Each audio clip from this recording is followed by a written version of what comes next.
white, clean and bright. I always feel sorry for people who just turn the station on randomly. Yeah, exactly. They've got this. Could be anything. No, I wanted the Engelbert Humperdinck version of this. Because he's... Oh, no, was it him? No, He sang it was originally from Sound of Music. Yeah, but then somebody made a chart hit of it. It wasn't Engelbert Humperdinck. It was the other guy who used to sing, not Tom Jones. There was Engelbert Humperdinck, Tom Jones, and there was somebody else who used to sing these kind of dopey records. But anyway, the reason was it Matt Monro? Not Matt Monro. No. I'll remember his name in a minute. Singing bus driver and all that. Yeah, that's right. Yeah, now, listen, why are you playing Edelweiss? Is this the question? Well, let me tell you that the words to that were small and white, very nice. Well, that could describe a glass of wine, you see, because German wine is on the comeback in this country. Now, Danny, I don't know if you're of a generation when you staggered off to parties, in the 70s or even earlier, perhaps in our case, and you took with you a bottle of Blue Nun. And Blue Nun was ghastly white, sweet wine, but it was the only wine you could buy in this country in those days. I seem to recall my experience in London, but different than Chester. Yeah. You had Blue Nun, which was horrible, as you say, sweet, white German wine. Yeah. Completely went out of fashion. I thought it had gone out of business. You're telling me now. So did I. Was there a thing called Black Tower as well? Black Tower? That was in a black bottle. A wine that came in a black tower that looked like a shell that you might put into a piece of artillery. Yes, that's right. Yeah, that's... and that was also disgusting to drink. That was disgusting, but the one that's really coming to prominence now is the German Riesling. And it's all down to the fact that, of course, there's been a revolution in supermarkets in this country over the last sort of 5-6 years, maybe longer.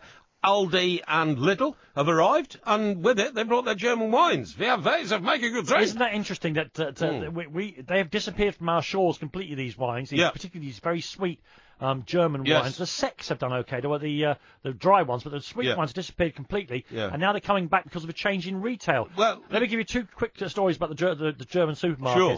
I went on holiday to Crete.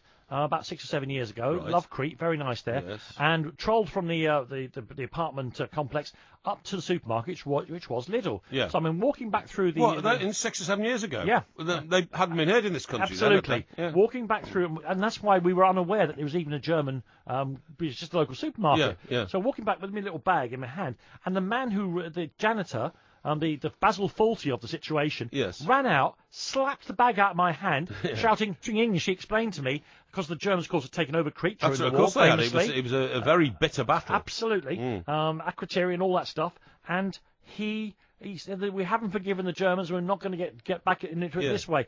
Unfortunately, of course, I only found comedy in this, and for the rest of the holiday, he became Gritler, Greek Hitler.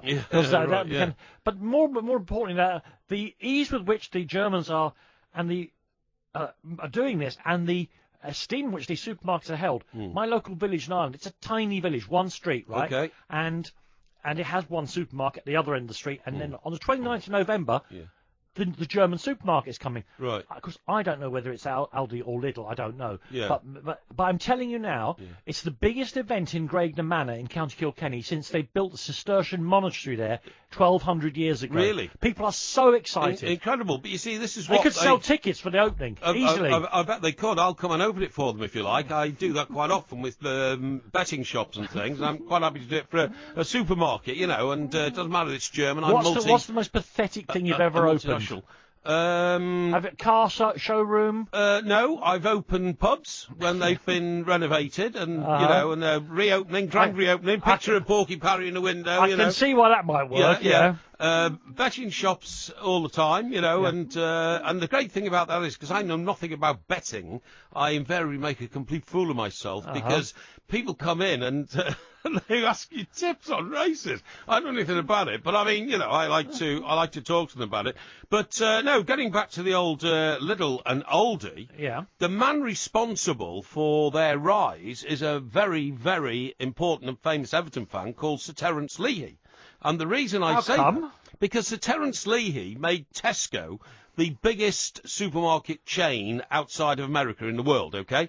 £1.07, when Sir Terence Leahy was the chief executive of Tesco, £1.07 spending on the high street was spent in Tesco's, right? He built it into an absolute behemoth. And do you know what? That was despite the fact that when I was growing up, I don't know if it was the same in the north of England, Tesco's was derided.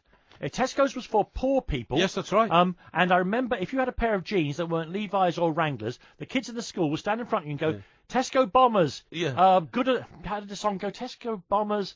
Good and strong. 2 and 6. You can't go wrong. Yeah, well, probably. And then mops right. Tesco clothes. I totally agree, because Sir Jack Coney founded it. You know, pile them high, sell them cheap. And a lot of them looked like warehouses in the early days, Tesco's. You're absolutely right. But the point is that Terence Lee, he turned it round and made them fashionable, even amongst the middle classes. Yeah, and then, food and all that, yeah. And then, after brilliant success over a number of years, he decided to want to go off and do something else, and he left. And ever since Sir Terence Lee, he left Tesco's, they have gone downhill. They've recovered a bit now and all that. But what I'm saying is, somebody took their eye off the ball on the high street, and the Germans came in, and they've seized quite a big percentage of the market.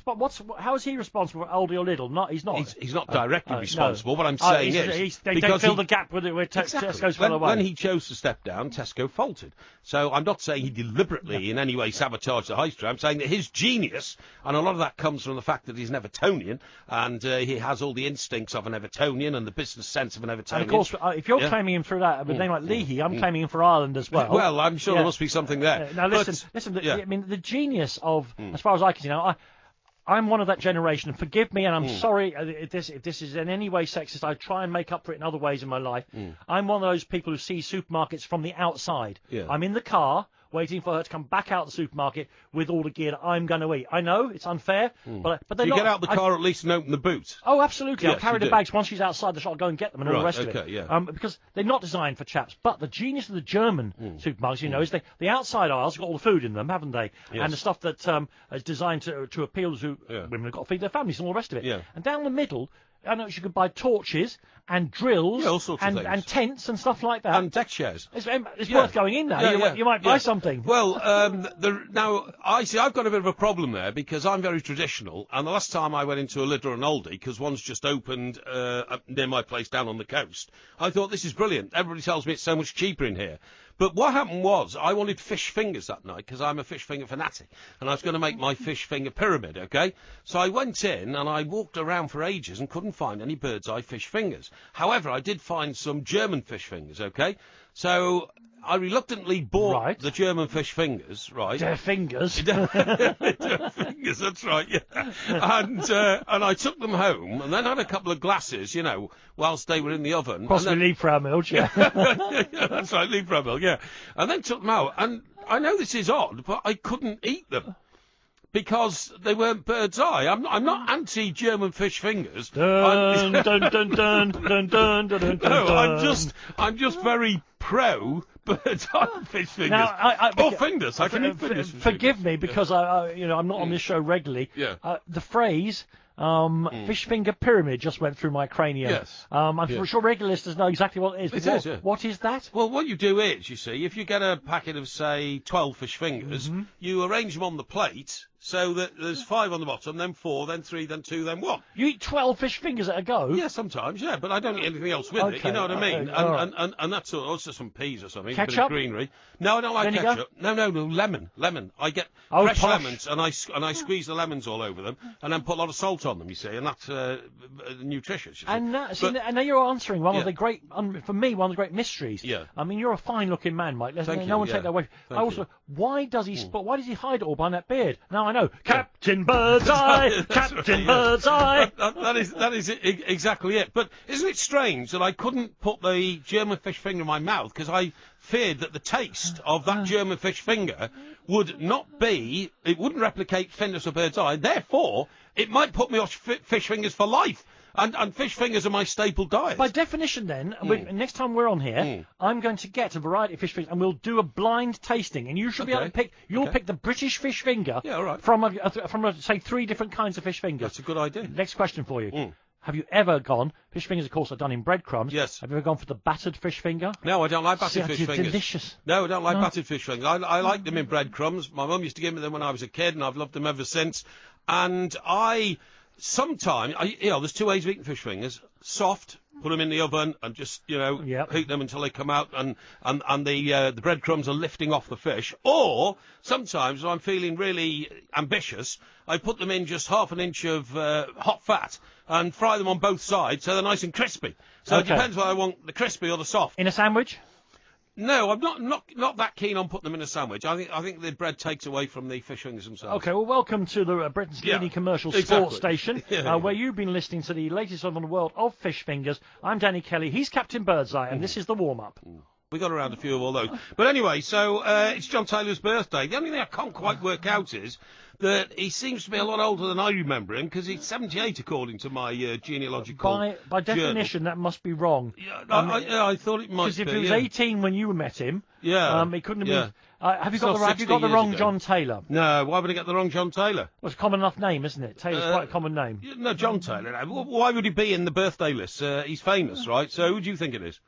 I've no idea. You know idea it is? No. I've just looked it up again. I've got the wrong John Taylor. Yeah, Harold, thank you very much. Do you know the John Taylor I'm talking about is? Well, let me think. He's 78, so he's approaching for 80. What can he be famous for? Well, believe it or not, and I have no idea. The John Taylor, whose birthday we've just celebrated, with the Duran Duran song. With the Duran Duran song, I've just discovered. Sorry, I've just done a bit more research in another journal. Yeah, this John Taylor actually invented the electric kettle. That's what he's famous for. Right. He's not famous for being a musician at all. All right. And he took an ordinary bog standard kettle that you put water in and then put on the stove, and he put an electric filament in it. And plugged it in and invented the electric kettle. That's what he's famous for. So we are celebrating John Taylor, but it's not the John Taylor of Duran Duran. Well, it's the bloke who invented the electric kettle. And I think that's well worth celebrating. Well, it's interesting, isn't it? Because whereas only one household in 5 might have access to a Duran Duran record, every household in Britain has an electric kettle. Yes, it does. And you know, in America, no households have electric kettles. They don't have electric kettles in America. No? No. Nobody drinks tea. Oh, of course. In America, they all have coffee percolators and boilers and all that. And if you go into an American household and say, "I'd like a cup of tea, please," they kind of look at you like you're mad. And then they spend 10 minutes, under the sink, and they eventually come out with this battered kettle, which is not electric at all, and they will put it on the stove for you if you insist. Well, now I'm going to tell you that in rural Ireland, where I live, the non-electric kettle is making a comeback. And I'll tell you for why. Oh, yeah? It's very good. It's a really nice reason. Normal fires, coal fires, are on their way out in rural Ireland. People have discovered that instead of having a fire in a room, you put a stove in a room.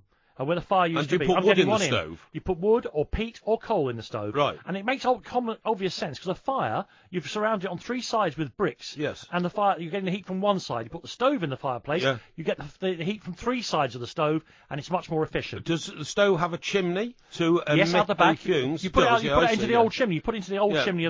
But that's more efficient than having a huge brick chimney above a fire, isn't it? Absolutely. Yeah. Now, but then people say to me, Dan, as well, remember, get one with a hot plate on top of it. And I said, well, why is that? It's because where you are up the mountain, the power in the winter is not unreliable, but intermittent. Occasionally, really? Yes, it could might get like a blackout.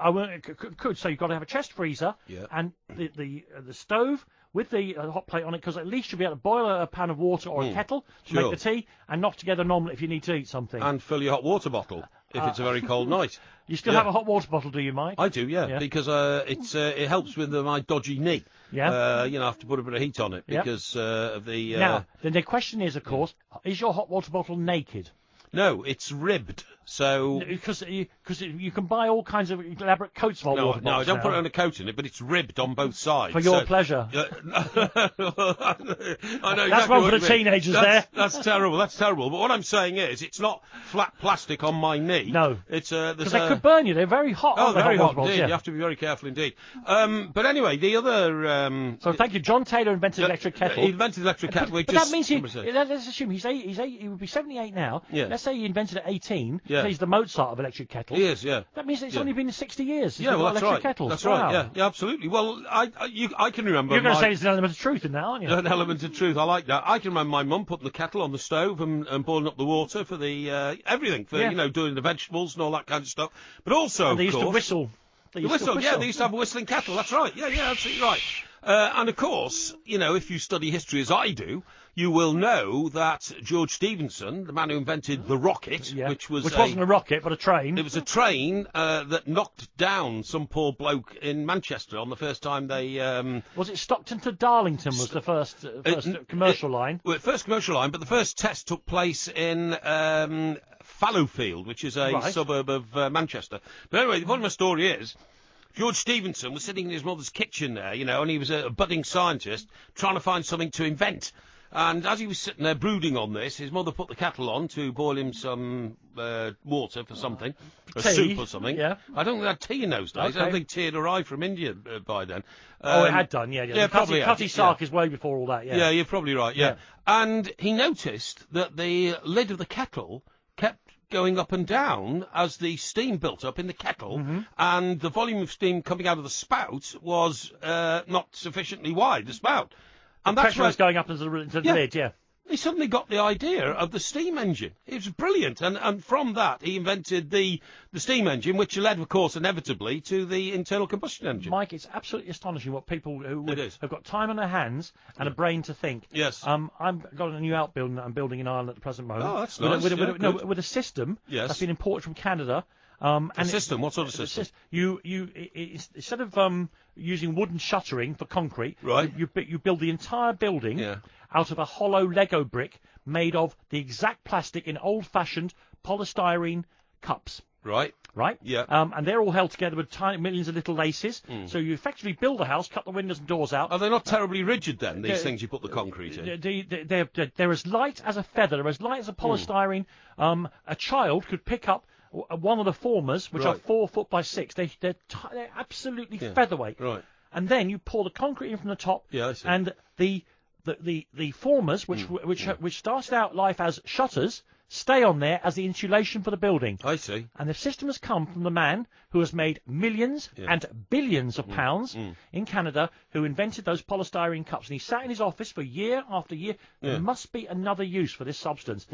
And he made up that building thing. It's now absolutely ubiquitous in Canada, common in America, and it will soon be all over Europe too. Because you can build a proper-sized building in a fortnight, a week to put up the concrete, and a week for it to set. It's incredible. It's absolutely incredible. I can believe that. And by the way, when it gets here, by that time, you won't have bricklayers doing that for you. You'll have robots. Robots will put those together, believe me. Yeah, I know these things, you know. Okay, well, it's going to happen.